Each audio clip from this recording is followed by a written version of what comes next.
Alors, dans le roi de Pesach, cachérisation de la vaisselle, dit le Rav Yosef, clé porcelaine, דינם ככלי חרס, והם השתמשו בהם בחמים, אין להם הכשר, וכל שכן בחרסינה המצופים כאין פורצלן. Alors, la porcelaine est considérée comme de l'argile.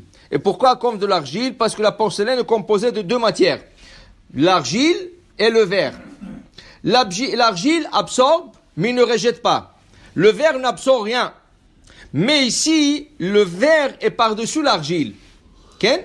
Alors, j'aurais pu dire que peut-être la porcelaine, elle est comme un ustensile en verre, que pour le séfarade, ça n'absorbe rien, et dans ce cas, on n'a pas besoin de cache-route.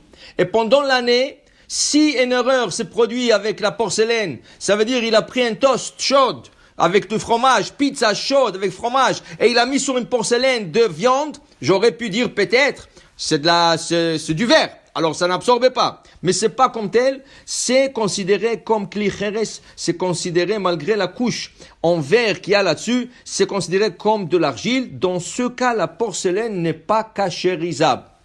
Maintenant, si je le considère comme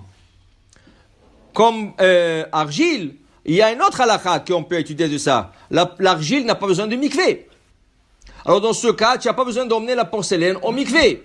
Alors en vérité, cet ustensile est resté en ambiguïté, mais la décision finale, il est comme Kheres.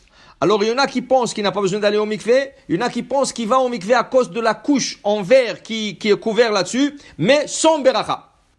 Alors même si tu veux être strict et emmener la porcelaine au mikvé, sans beracha. Si tu vas chez quelqu'un et il n'a pas emmené ses assiettes au mikvé, ça passe, parce qu'il y a des opinions qui disent que la porcelaine n'a pas besoin d'aller au mikvé. Okay? Mais pour le Pesach, okay? Le Rav Yosef dit que la porcelaine est considérée comme de l'argile. Dans ce cas, elle n'est pas cachérisable. Okay?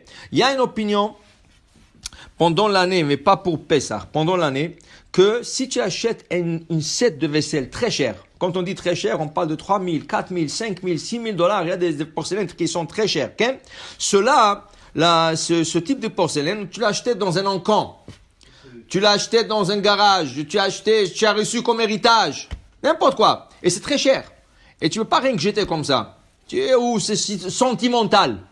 C'est ça?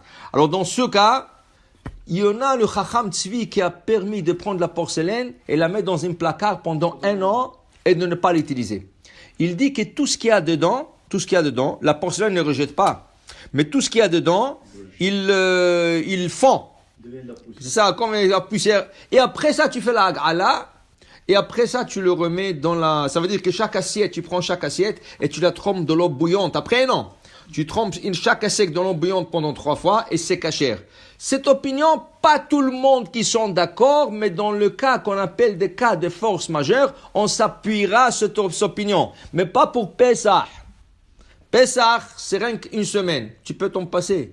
Okay? Si c'est pour l'année, ok, pour l'année longue, ok, mais pour Pesach, non. Pour Pesach, il faut que la vaisselle soit cachère le Pesach. Okay? Et tu ne peux pas utiliser celle de l'année, surtout celle que tu utilises Shabbat, avec du hametz et tout le reste, tu ne peux pas utiliser la porcelaine. Et tant qu'on parle de la porcelaine, parlons un peu d'une plaque cuisinière qui s'appelle la vitrocéramique. Les nouvelles plaques cuisinières qui se trouvent dans toutes les cuisines modernes sont en verre. Mais ce verre-là, il s'appelle vitrocéramique. Vitro, c'est le verre. Céramique, c'est le céramique. On sait que, selon Paul le Séfarade, le verre n'a pas besoin de cachérisation. Mais d'autre part, même pour le séfarade, la céramique n'est pas cachérisable, comme on vient d'expliquer. Donc, comment considérons-nous la vitrocéramique? Est-ce que comme du verre ou comme la céramique? C'est une longue paracha, c'est une longue histoire, mais pour faire l'histoire très courte et très claire, la vitrocéramique, c'est du verre. La raison...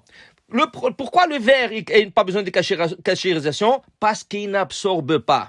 Pourquoi la porcelaine n'est pas cachérisable? Parce qu'elle absorbe, elle ne rejette pas, elle garde tout le goût en elle. Donc, je fais une recherche avec la compagnie qui fabrique la vitrocéramique, et ils m'ont dit que, et c'est d'ailleurs c'est écrit sur leur site, que la vitrocéramique, non seulement qu'elle n'absorbe pas, elle a la même propriété que le verre, mais aussi même de microbes. Ils sont faits microbiennes, ça veut dire que même le microbe ne peut pas adhérer, pénétrer dans cette matière.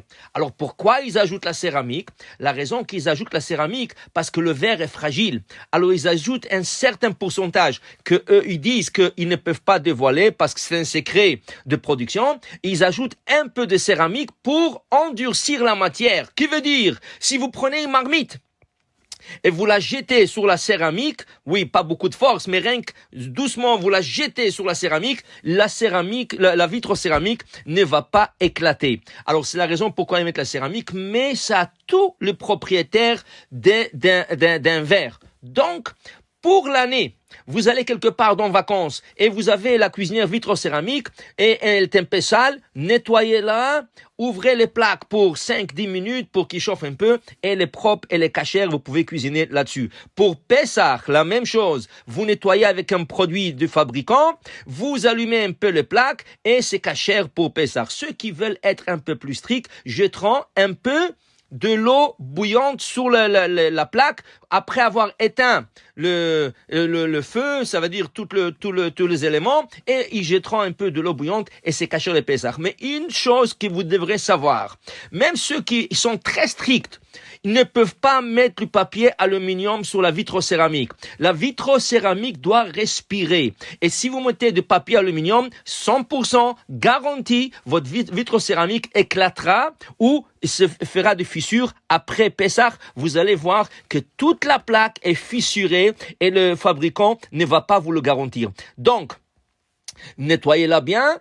Si vous êtes strict, arrosez un peu de l'eau bouillante et de votre vitrocéramique est cachère et pendant l'année et pour la cuisson de Pessah. Baruch Adonai Le'olam. Amen ve Amen.